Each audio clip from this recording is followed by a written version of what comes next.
یہ دوسرا 5 سالہ ترقیاتی منصوبہ اپنے مقاصد اور اہداف کو پورا کرنے کے لیے اس میں 23 ارب روپے کا تخمینہ لگایا گیا اور اس میں 12 ارب 40 کروڑ روپے سرکاری شعبے، 3 ارب 80 کروڑ روپے نیم سرکاری شعبے، جبکہ 6 ارب 80 کروڑ روپے نجی شعبوں میں خرچ کرنے کا اندازہ لگایا گیا تھا۔ اس منصوبے کے تحت ملک کی معاشی ترقی کی رفتار خاصی تسلی بخش رہی۔ تو بچوں، یہ ایوب خان کا یہ جو منصوبہ تھا یہ کافی تسلی بخش رہا۔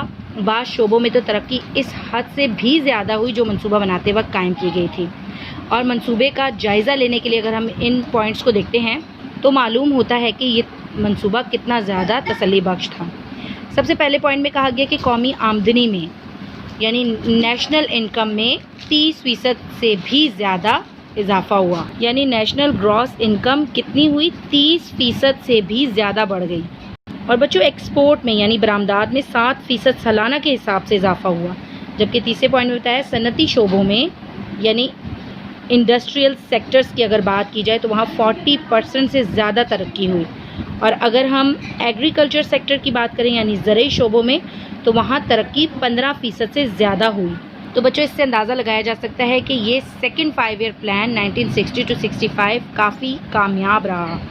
اور بچوں، یہ اس وجہ سے بھی خاصا اہمیت کا حامل ہے کیونکہ اس منصوبے کی تشکیل میں یعنی جب یہ منصوبہ بنایا جا رہا تھا تو پچھلے سابقہ منصوبوں کی خامیوں کو بھی اس منصوبے میں دور کیا گیا، اور اس چیز کا بھی اندازہ لگایا گیا کہ ملکی وسائل ہمارے پاس کتنے موجود ہیں، اور اسی حساب سے یہ منصوبہ تشکیل دیا گیا۔ اور بچوں، اس دوسرے 5 سالہ منصوبے کی کامیابی سے اس قدر حوصلہ افزائی ہوئی کہ مستقبل کے لیے بھی منصوبہ بندی کرنے میں آسانی پیدا ہو گئی۔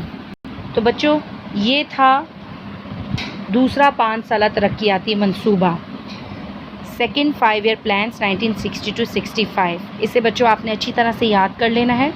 اگلے لیکچر میں انشاءاللہ ہم 3rd 5 ایئر پلان پڑھیں گے۔ اپنا بہت خیال رکھیے گا۔ اللہ حافظ۔